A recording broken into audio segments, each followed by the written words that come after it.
한번 따라해봅니다. 비로소 그리스도인이라 일컬음을 받게 되었더라. 아멘. 저희가 목사로 또 신학교를 하면 학장으로 또 어떤 강사로 또 총회를 하게 되면 총회장으로 여러 가지 직책이 있지만 저와 여러분이 들어야 될 최고의 호칭은 그리스도입니다. 할렐루야. 그 소리를 들어야 될 줄 믿습니다. 목사고 전도사고 장로고 권사고 학장이고 총장이고 총회장이고 그 호칭 중요하지 않아요. 그런 위치와 그런 호칭을 얻었다 할지라도 그리스도인으로서의 모습이 나타나지 않으면 다 꽝인 거예요. 그리스도인이라 하면 뭐예요? 그리스도, 메시아, 구세주, 예수님이 곧 그리스도잖아요. 그러니까 예수님이 그리스도가 되셨는데 그 예수님을 믿는 자들, 그리스도인, 이 그리스도인들은 거기에 합당한 자들이 이렇게 일컬음을 받게 될 줄 믿습니다. 아무한테나 이 호칭이 주어지는 게 아니죠. 스데반이 예수를 전하는데 예수님을 전하다가 돌로 맞아 죽었어요. 그 현장에 바울도 있었어요. 사울도 있었어요. 자, 그러니까 예수 믿는 자들이 두려움이 임한 거예요. 아, 이제는 저기 잡히면 스데반처럼 돌로 맞아 죽어야 되잖아요. 그런 상황이 되니까 다 흩어졌어요. 다 흩어져가지고 그곳에서 이제 예수를 전하는데 유대인에게만 전해요. 이 유대인들은 선민 사상이 굉장히 남다르다. 특별히 자기들만이 택한 백성이요, 택한 민족이요, 이 선민 사상이 강하기 때문에 많은 사람들이 있지만 누구에게 복음을 전하면 유대인에게만 전해요. 그런데 그 중에 몇 사람, 여기 보니까 구레네, 구브로와 구레네 몇 사람이 그 중에 깨어있는 사람이 있었어요. 유대인에게만 다 복음을 전하는데 이 몇 사람이 안디옥에 이르러서 누구에게도 말씀을 전하냐면 헬라인에게도 말씀을 전해요. 이방인에게도 말씀을 전해요. 자, 그런데 그 유대인들이 객취급을 하던 그들에게 말씀이 전해질 때 성령께서 역사를 해버리는 거예요. 그러니까 그 소식을 어디에서 듣냐면 예루살렘 교회에서 들어요. 예루살렘은 사도들이 모여있는 그런 교회 본부였잖아요. 그곳에서 그 소식을 들어요. 이방인들에게도 복음이 전파가 되는데 그곳에도 성령께서 역사하심을 듣는 거예요. 그때 이 예루살렘 교회에서 누구를 파송하냐면 바나바를 파송합니다. 바나바는 어떻게 지금 여기 성경 기록되냐면 24절에 바나바는 착한 사람이요, 성령과 믿음이 충만한 사람이라. 할렐루야. 그러니까 이방 교회에 이방인들에게도 복음이 증거된다는 소리를 듣고 이 예루살렘 교회에서 아무나 보낼 수 없잖아요. 그래서 믿음이 성령이 충만한 착한 바나바를 보냅니다. 자, 그곳에 가서 혼자 말씀을 전해도 되지만 그때 누구를 찾아가냐면 다소에 있는 사울을 찾아갑니다. 그래서 그 사울을 찾아가서 함께 1년 동안 말씀을 쭉 가르칩니다. 누구에게? 헬라인들에게. 그랬더니 어떤 일이 벌어지느냐. 26절 우리 한번 다 같이 읽습니다. 26절 시작. 만남에 안디옥에 데리고 와서 둘이 교회에 1년간 모여있어 큰 무리를 가르쳤고 제자들이 안디옥에서 비로소 그리스도인이라 일컬음을 받게 되었더라. 아멘. 우리가 사형리 들고 막 길에 가다가 자, 나 따라하세요 해가지고 몇 줄 이렇게 따라하면 다 당신은 이제부터 하나님의 자녀입니다. 땡. 그렇게 시작됐으면 얼마나 좋겠어요. 근데 믿음이 그렇게 간단하죠. 이 믿음이 충만한 바나바와 사울이 1년간 말씀을 깊이 가르쳤어요. 그랬더니 그 1년 후에 비로소 그때야 어떤 호칭을 들어요? 그리스도인이라. 아멘. 저와 여러분이 어디에 있든 어디서 무엇을 하든 그리스도인이라 이런 칭함을 받게 되길 원합니다. 가장 영광된 이름입니다. 자, 그러면 그리스도인이라는 호칭을 어떻게 해서 듣게 됐을까? 자, 그리스도가 예수님인데 예수님을 닮은 사람, 예수님과 같은 사람, 그 사람들에게 그리스도인이라고 불렸겠죠. 예수님과 전혀 상관없는 모습을 나타냈다면 그들에게 그리스도인이라는 말을 전하지 않았을 거 아니에요. 그럼 어떠한 모습을 그들이 가졌길래 주변 사람들이 그들을 향해서 그리스도인이라 칭함을 불렀겠는가, 칭했겠는가. 자, 그럼 우리가 예수님이 어떤 분인지를 알아야 됩니다. 예수님이 어떤 분인지를 알아야 우리가 작은 예수가 될 수 있고 우리에게서 예수님의 모습이 나타나게 될 줄 믿습니다. 예수님이 누군지 모르는데 어떻게 예수님의 모습이 나와요? 자, 첫 번째, 성경을 이제 우리 신학교에서는 다 찾아보지만 여기 그럴 수 없으니까 제가 말씀을 읽어드립니다. 마태복음 11장 29절에 나는 마음이 온유하고 겸손하니 나의 멍에를 메고 내게 배우라. 그리하면 너의 마음이 쉼을 얻으리니. 그래서 예수님이 친히 뭐라고 말씀하시냐면 나는 온유하고 겸손하니. 예수님의 성품이 어땠어요? 온유했어요. 조금만 자기 마음이 안 맞으면 신경이 막 내고 혈기 막 부리고 이런 모습이 아니라 온유한 분이셨어요. 그리고 또한 뭐였어요? 겸손한 분이셨어요. 하나님의 본체이심에도 불구하고 종의 모습으로 오셨어요. 이 땅에 신이심에도 불구하고 하나님과 같은 그 하나님이심에도 불구하고 이 땅에 내려와서 사람의 모습으로 와서 그 사람을 위해서 피와 물을 다 쏟으시고 우리를 위해서 희생해 주신 분이세요. 종으로 오셨고 섬기셨어요. 제자들의 발을 직접 씻어주셨어요. 그러한 분이 바로 예수님이셨어요. 자, 예수님이 이러한 분이었는데 그러한 예수님을 가르쳤겠죠. 바나바와 사울이 1년 동안 가르쳤겠죠. 그러니까 어떻게 그들이 배운 대로 예수님의 모습이 나타나게 된 줄 믿습니다. 그들이 처음에는 혈기가 많았고 신경질이 많았고 짜증이 많았고 교만했는데 그들이 말씀을 듣고 또 듣고 듣다 보니까 누구처럼 되었어요? 예수님처럼 된 거예요. 예수님처럼 온유한 자, 겸손한 자가 된 거예요. 아멘. 저와 여러분들이 진정 그리스도인이라 하면 온유하고 겸손한 자가 되기를 원합니다. 예수님이 그러했으니까. 할렐루야. 자, 두 번째 예수님은 긍휼이 많으신 분이셨습니다. 누가복음 7장 13절에 주께서 과부를 보시고 불쌍히 여기사 울지 말라 하시고.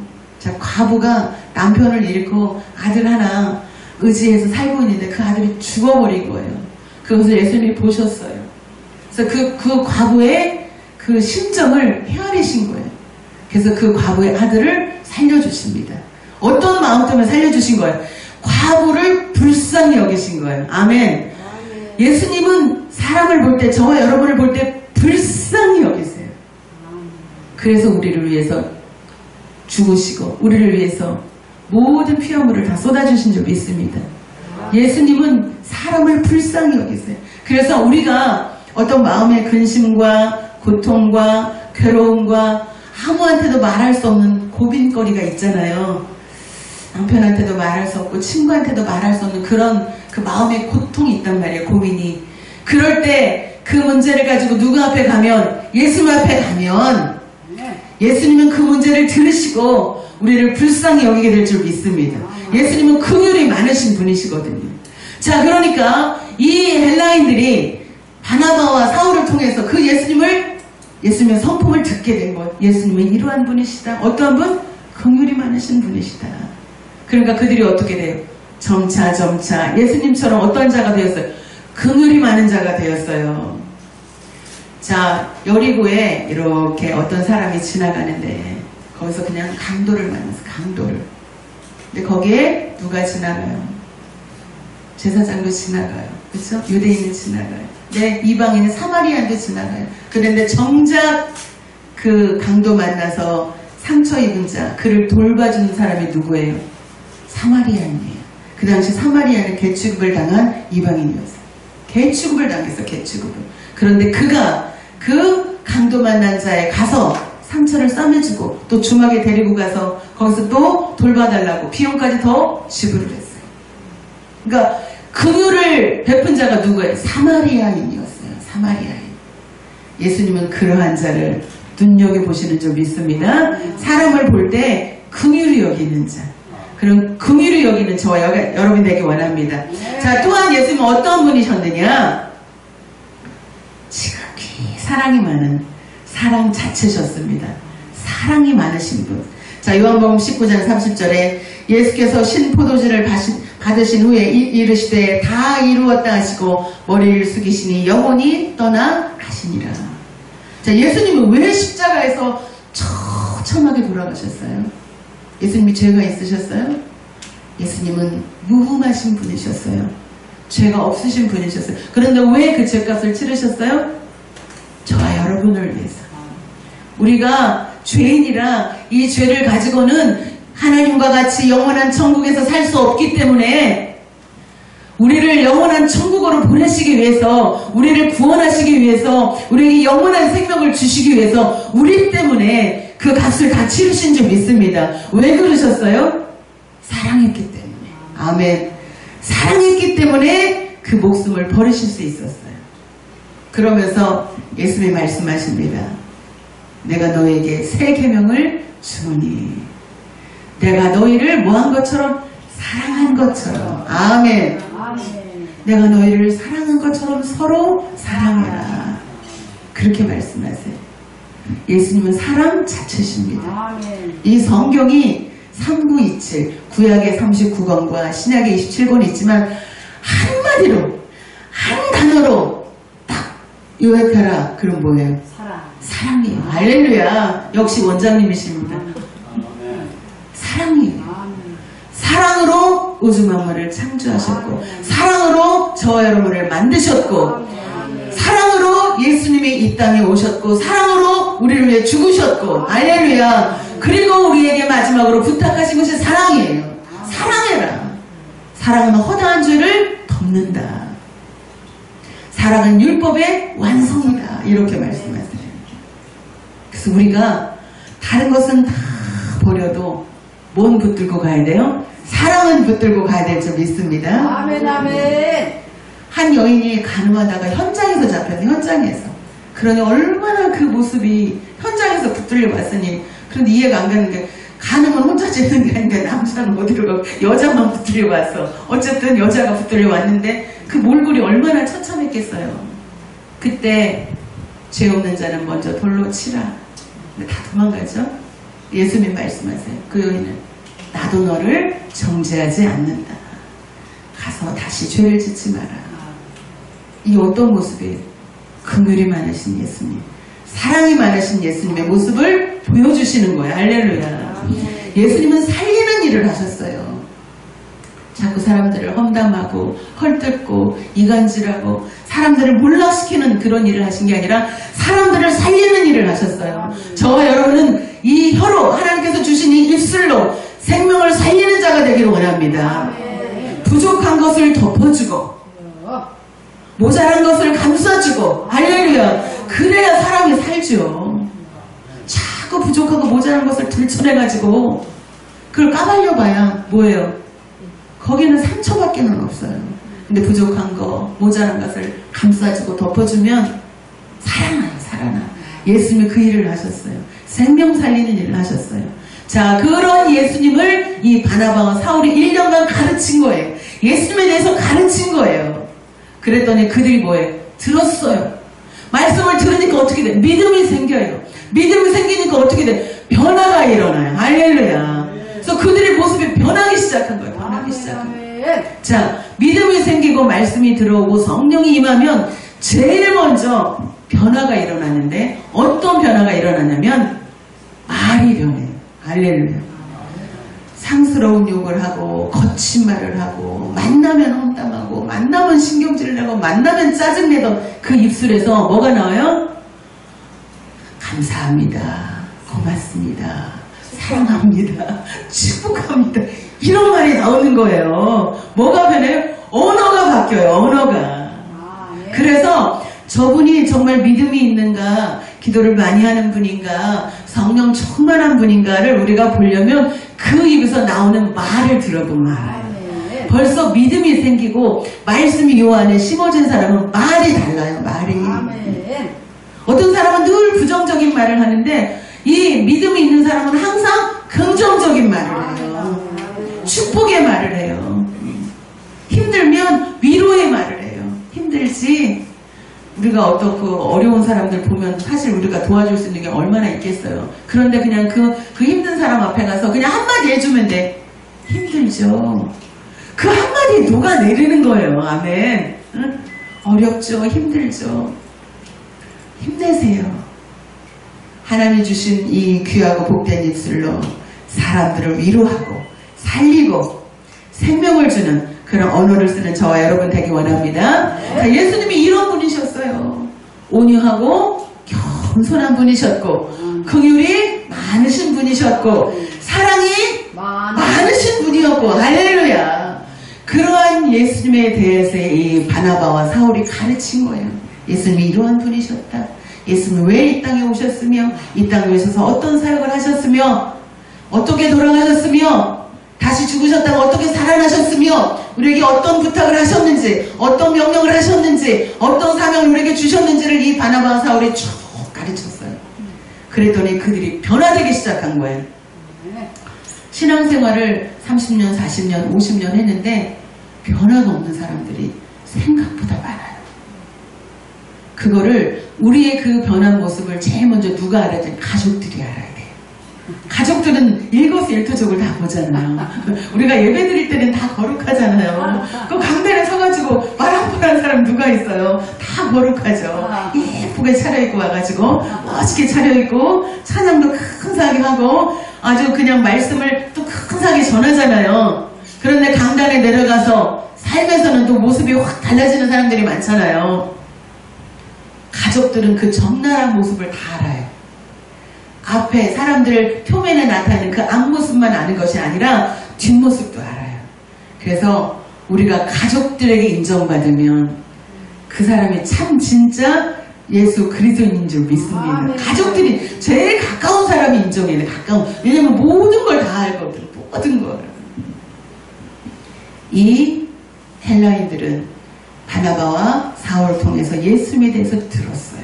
듣고 그들에게 믿음이 생겼어요. 그리고 그들이 변화가 일어나기 시작했어요. 그러니까 그때서야 주변 사람들이 그들을 향해서 그리스도인이라 아멘 이런 칭함을 하게 된 줄 믿습니다. 또한 예수님은 어떤 분이시냐? 부활의 첫 열매가 되신 분이세요. 아멘. 이 땅에서 죽었다가 스스로 예수님은 나사로와 그 과거의 아들은 예수님이 말씀하셨잖아요. 예수님이 살리셨잖아요. 그렇지만 예수님은 어떻게? 하나님이 살리셨어요. 아멘. 친히 그러니까 부활의 첫 열매가 되신 분이 누구예요? 예수님이세요. 나사로도 다시 죽잖아요. 과거의 아들도 때가 되면 다시 죽잖아요. 그러나 예수님은 살아나셨고 다시 죽지 않습니다. 영원히 살으시는 분이죠. 예수님만이 부활의 첫 열매가 되셨어요. 예수를 믿는 자, 저와 여러분 예수를 믿으면 그리스도인이라 칭함을 받는 것이 왜 중요하냐? 그리스도인만이 부활을 할 수 있기 때문입니다. 성경책 들고 왔다 갔다 그 위만 왔다 갔다 한다고 다 우리가 부활의 옷을 입는 것이 아니라 참 그리스도인이 될 때, 예수님과 온전히 하나가 될 때, 완전한 연합이 될 때, 참 그리스도인 될 때, 그때 예수님처럼 우리도 영원히 썩지 않을 부활의 몸을 입게 될 줄 믿습니다. 예수님이 바로 그런 분이셨다는 거예요. 자, 이제 예수님이 이러한 모습을 가지셨기 때문에 그들이 그 예수님의 음성을, 그 모습을 듣고 배우고 믿음이 생겼어요. 그리고 제가 또 묵상을 해봤어요. 어떤 모습이었을까? 그들이 1년 동안 쭉 바나바와 사울로부터 말씀을 들었는데 어떤 말씀을 들었길래 어떻게 변화되었길래 그들이 그리스도인이라 비로소 이 말이 들어가는 것은 그전에는 듣지 못했다는 거예요. 그런데 비로소 들었다는 것은 1년이 지난 후에 말씀이 들려지고 믿음이 생긴 후에 변화가 있었다는 거예요. 어떤 모습이었을까를 생각해 보니까 고린도전서 13장 13절 그런즉 믿음, 소망, 사랑 이 세 가지는 항상 있을 것인데 그 중에 제일은 사랑이라. 아멘. 이들이 처음에는 좀 강박한 사랑이 없는 그런 자였을 거예요. 왜? 믿음이 없으니까. 그런데 이들이 말씀을 듣고 믿음이 생기고 또 영원한 천국에 대한 소망도 생기면서 또 예수님의 그 사랑을 체험하면서 뭐가 생긴 거예요? 사랑이 생긴 거예요. 그러니까 이들의 이 모습에서 뭐가 나타나? 사랑의 모습이 자꾸 나타난 거예요. 할렐루야. 그러니까 그들이 보고 뭐예요? 아, 저들은 진짜 그리스도인이구나. 우리가 어디를 가든 이 기도원에 있든 교회에 있든 집에 있든 직장에 있든 사업장에 있든 어디에 있든 우리들의 모습 자체가 사랑이길 원합니다. 그리고 그들은 정말 믿음의 모습을 보이지 않았을까? 그죠? 세상 사람들과 똑같이 흔들릴 때 흔들리고 방황할 때 방황하고 고민할 때 고민하고 문제가 생기면 힘들어하고 돈만 떨어져도 힘들어하고 몸에 병이 생기면 막 믿음을 버리고 이런 믿지 않는 사람과 똑같다면 그들에게 그리스도인이라는 말을 칭했을까? 다른 거야, 다른 거. 보니까 어려움을 만나도 감사하고 힘든 일을 만나도 감사하고 어떤 환난이 와도 오히려 기도하고 찬양하고 이런 무슨 모습을 보여줬을까요? 믿음의 모습을 보여준 거예요. 다른 거야, 다른 사람이랑. 조금 다른 사람들은 조금만 어려움이 오고 힘든 일이 오고 환난이 오면 그냥 어떡할까 발을 동동 구르는데 이들이 예수님을 전하고 예수님을 받고 그 예수님의 모습을 안 다음에 이들이 믿음이 생겼는데 어떠한 일이 닥쳐도 흔들리지 않는 그런 모습을 보인 거예요. 그랬기 때문에 주변 사람들이 그리스도인이라 칭하게 된 줄 믿습니다. 아멘. 그리고 전에는 스데반이 돌로 이렇게 맞아서 죽었잖아요. 이 사람들이 유대인들이 그것이 자기네들도 죽을까봐 흩어졌잖아요. 두려워했잖아요. 뭐를? 죽음을. 그런데 어떻게 돼? 이들이 예수님이 다시 살아나셨다는 소식을 들었어요. 그래서 죽음에 대한 두려움을 이제는 갖지 않게 되었을 것 같아요. 왜? 믿음이 생겼으니까. 부활에 대한 소망을 갖게 된 거예요. 그러니까 이들이 말씀을 들으면서 믿음이 생기고 또 죽음에 대한 두려움도 없고 또 영원한 천국에 대한 소망을 품고 할렐루야. 그리고 그들의 모습이 사랑하는 그 모습, 사랑의 모습으로 변화되었기 때문에 그들을 보고 그리스도인이라 칭하지 않았을까? 추측해 볼 수 있죠. 그들이 세상 사람과 똑같다면 그런 모습을 과연 그런 칭함을 했을까? 우리가 한 번만 찾아봅니다. 마태복음 7장 20절. 마태복음 7장 20절. 우리 마태복음 2절만 찾아봅니다. 얼마나 열매가 중요한지를 한번 찾아봅니다. 마태복음 7장 20절.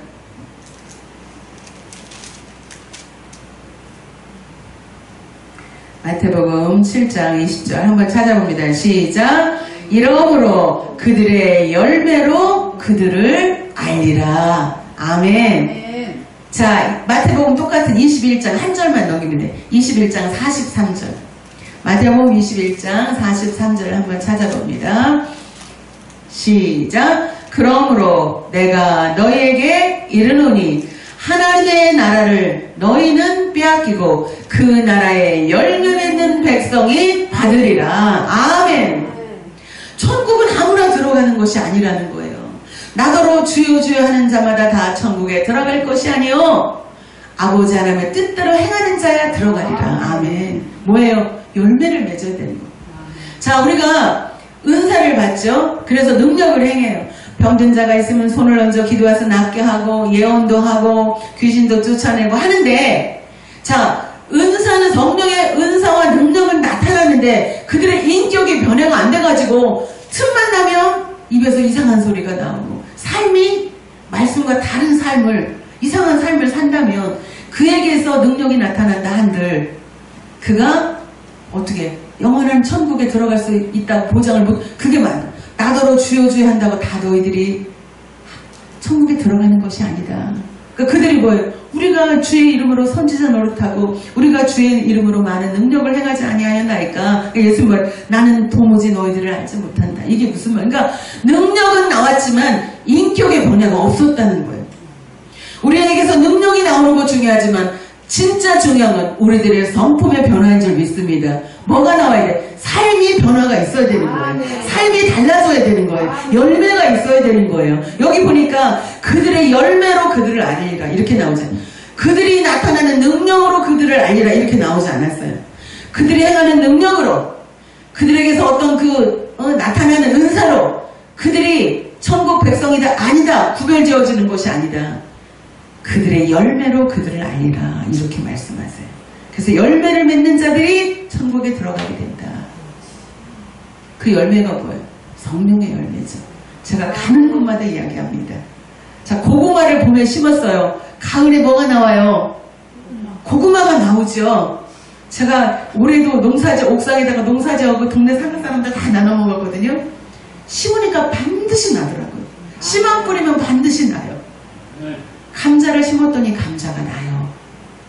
토마토를 심었더니 토마토가 나요. 자, 그러면 성령이 심겨지면 뭐가 나요? 성령의 열매가 나요. 근데 성령을 받았는데 엉뚱한 열매가 나와. 미움과 시기와 질투와 분냄과 당짓는 것과 혈기와 음란이 나와.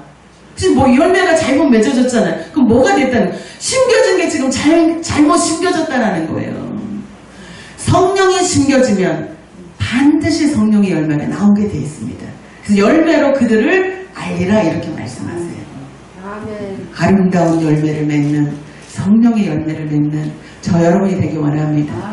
이들이 이 바나바와 사울이 이 안디옥에서 이들에게 이 안디옥 사람들에게 말씀을 가르쳤을 때 그들이 아름다운 열매를 맺을 거예요. 믿음의 열매, 소망의 열매, 사랑의 열매, 성령의 열매가 나왔기 때문에 그 열매를 보고 그들이 비로소 그리스도인이라 일컬음을 받게 된 줄 믿습니다. 아멘. 저와 여러분도 우리가 그리스도 사람이잖아. 예수를 믿는 사람이잖아. 아름다운 열매를 맺는 복된 자가 되기를 예수의 이름으로 축원드립니다. 아멘. 기도합니다.